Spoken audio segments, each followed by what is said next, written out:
दायरे में सिमट के आया है, हर रवायत से हट के आया है। आंधियों को जरा खबर कर दो, यहां से वहां तक एक हाथ उठे अगली पंक्ति में जो मैं कहने जा रहा हूं। आंधियों को जरा खबर कर दो, शेर वापस पलट के आया है। राहुल के साथ साये की तरह चलने वाले, प्रियंका गांधी के साथ नजर आने वाले, कांग्रेस के लिए देश भर में आवाज उठाने वाले इस चेहरे से तो आप वाकिफ ही होंगे। सबके दिलों की जान बनाया है आपने, इस शहर की पहचान बनाया है आपने। कैसे अदा करूंगा मोहब्बत का कर्ज में, इमरान को इमरान बनाया है आपने।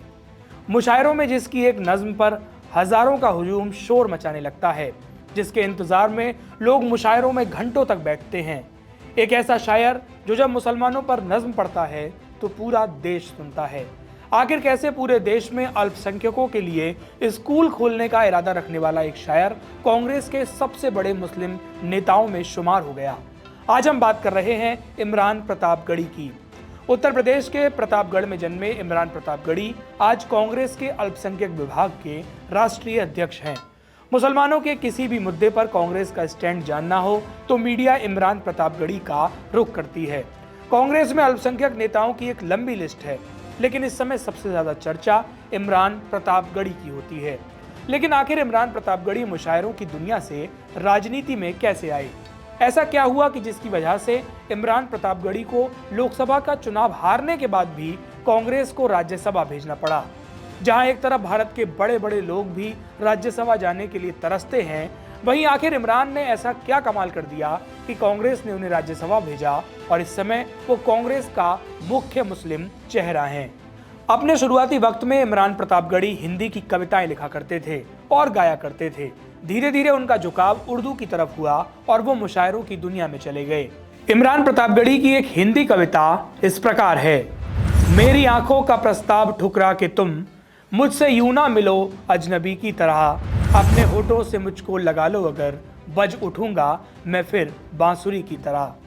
कभी इस तरह की शायरी करने वाले इमरान के लहजे में अब बड़ा बदलाव दिखाई पड़ता है। इमरान प्रतापगढ़ी की हर शायरी में उर्दू, मुस्लिम, मुल्क और राजनीति पर कुछ ना कुछ लफ्ज दिखाई देते हैं। पूरे देश में जब भी मॉब लिंचिंग हुई, मुसलमानों को धर्म के नाम पर मारा गया, मुस्लिमों के साथ भेदभाव हुआ, ऐसे मुद्दों पर इमरान प्रतापगढ़ी ने खुले तौर पर भरे मंचों से सरकार और विपक्ष दोनों पर निशाना साधा। ये वो दौर था जब इमरान प्रतापगढ़ी मुशायरों की दुनिया के सुपरस्टार बन चुके थे। दायरे में सिमट के आया है, हर रवायत से हट के आया है। आंधियों को जरा खबर कर दो, यहां से वहां तक एक हाथ उठे अगली पंक्ति में जो मैं कहने जा रहा हूं। आंधियों को जरा खबर कर दो, शेर वापस पलट के आया है। ये किसने कहा आपसे आंधी के साथ हूं, ये किसने कहा आपसे आंधी के साथ हूं, मैं गोडसे के दौर में गांधी के साथ हूं। ये नफरतों का निजाम बदले, हिकारतों का कलाम बदले, अगर ये रहबर नहीं बदलते तो अपना लहजा अवाम बदले। अंधेरे बेचैन दिख रहे हैं, कोई जो है इस अंधेरी शब में मशाल की तरह जल रहा है, वो चल रहा है, वो चल रहा है, वो चल रहा है। कहा गया है सुना गया है कोई न बोले, कहा गया है सुना गया है कोई न बोले, ज़बां दराजों को मशवरा है कोई न बोले। अजीब लुकनत पसंद हाकिम से वास्ता है, अजीब लुकनत पसंद हाकिम से वास्ता है, जो चाहता है जो सोचता है कोई न बोले।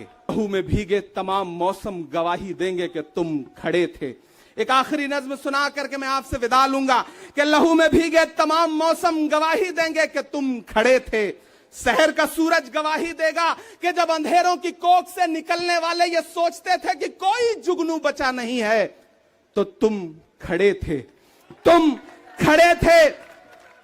तुम्हारी आंखों के ताकचों में जलती मशालों ने नई मनाजिल हमें दिखाई।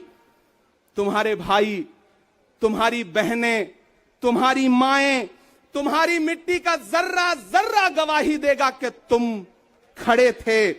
हमारी धरती के जिस्म से जब हवस के मारे ये सोचते थे कि सियाह जोंकों की तरह चिमटे, तो तुम खड़े थे। तुम्हारी हिम्मत, तुम्हारी अजमत और इस्तकामत तो वो हिमालय है कि जिसकी चोटी तलक पहुंचना न पहले बस में रहा किसी के, न आने वाले दिनों में होगा। उत्तर प्रदेश में एक मुशायरे को संबोधित करते हुए इमरान प्रतापगढ़ी ने तत्कालीन नगर विकास मंत्री आजम खान की भी खूब तारीफ की थी। कुछ दिनों के बाद उत्तर प्रदेश में यश भारती पुरस्कार बांटे गए। इन पुरस्कार को पाने वाला एक शख्स इमरान प्रतापगढ़ी भी था। इमरान प्रतापगढ़ी ने तब लिखा, महज 29 साल की उम्र में मेरे दामन में उत्तर प्रदेश का सबसे बड़ा सम्मान यश भारती है।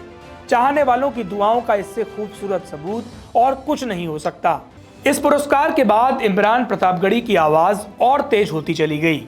इमरान प्रतापगढ़ी ने नजीब की गुमशुदगी, अखलाक की लिंचिंग, जय श्री राम बोलकर शख्स की पिटाई, चूड़ी वाले को पीटना, CAA NRC के दौरान शाहीन बाग में लोगों की आवाज उठाने जैसे कई काम किए।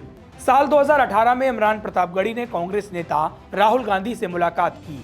कहा जाता है कि राहुल गांधी के साथ इमरान की यह मुलाकात 1 घंटे तक चली।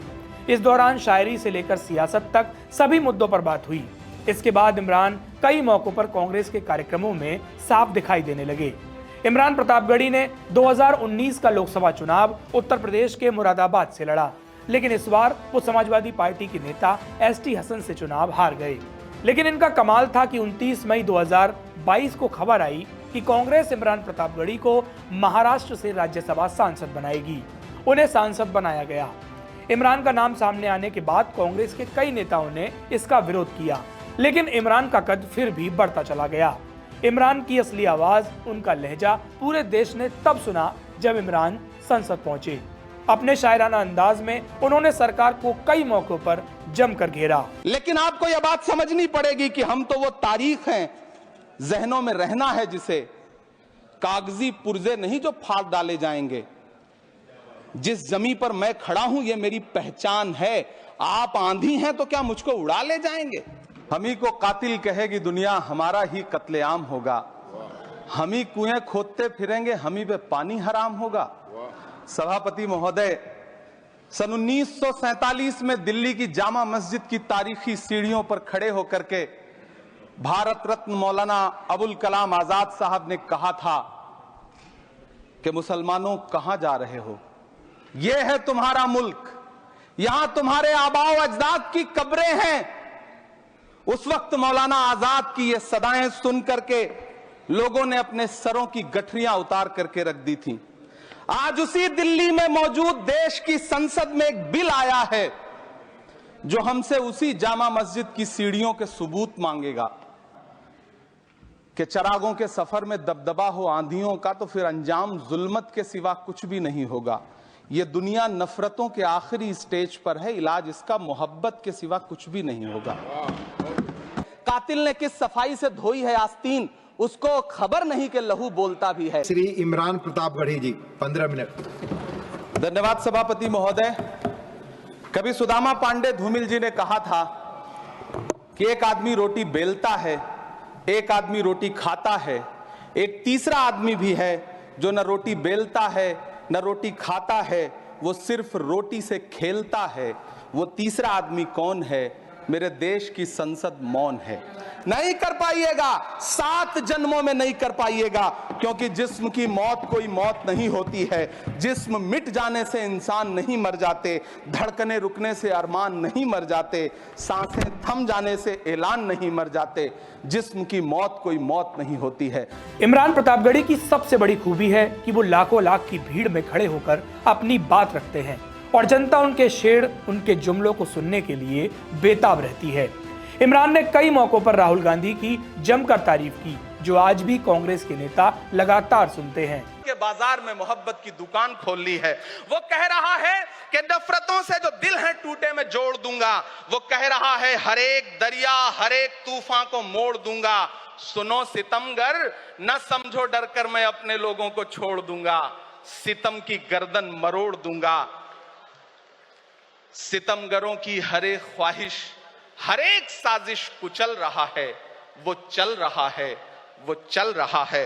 अंतिम पंक्तियां पढ़ता हूं कि जमाने भर की तमाम माओं ने हाथ उठाकर दुआएं दी हैं, जमाने भर की तमाम माओं ने हाथ उठाकर दुआएं दी हैं, तमाम बच्चों ने इस तपस्वी का माथा चूमा, बलाएं ली हैं।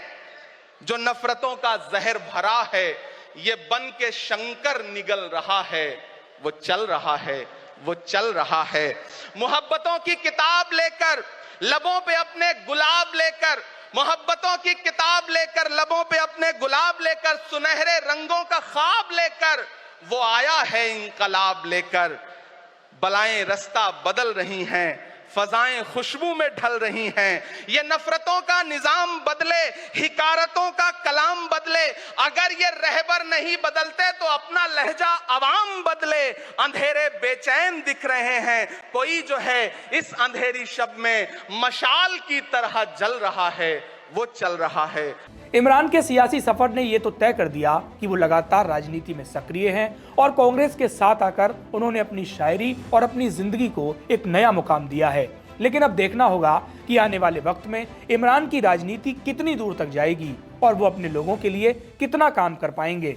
इमरान प्रतापगढ़ी की कौन सी शायरी आपको सबसे ज्यादा पसंद है, हमें कमेंट बॉक्स में जरूर बताइए।